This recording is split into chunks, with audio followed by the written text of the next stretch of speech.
A number of students in Wisconsin are qualifying for free or reduced lunch based on their family's income.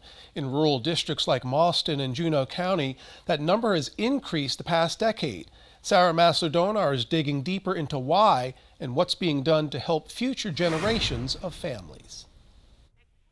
I'm an alumni, born and raised here, so I'm very passionate about my community. The Mauston School District's business manager, Sue Guyette, says the students they teach today are their leaders of tomorrow. That's our future. In Wisconsin, if a family of four's yearly income is around $33,000 or less, the children qualify for free lunch. If it's between that number and $47,638, children qualify for reduced lunch.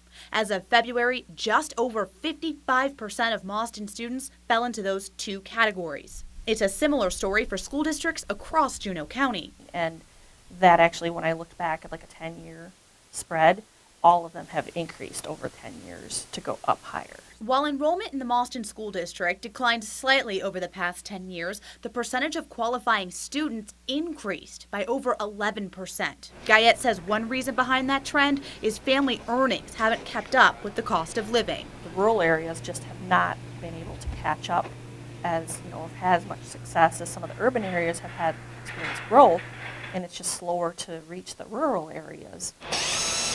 Economic development officials and business owners in Juneau County tell me these livable wage jobs are available, but businesses like DuMore here in Mauston tell me they struggle to find qualified people to take those jobs. And as people fall out of the workforce because they don't have the skills that are needed, it becomes very difficult. Terry Whipple, the executive director of Juneau County's Economic Development Corporation, says the older generation may not want to get the training necessary to stay qualified in the ever-changing work landscape.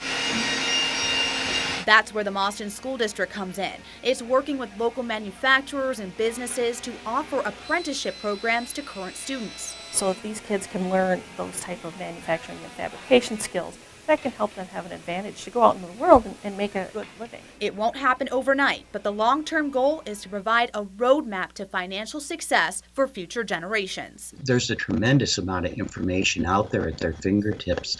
What they need to know is how to manage their own education, because they're going to have to adapt many times in the future. In Mauston, Sarah Maslar-Donar, 27 News.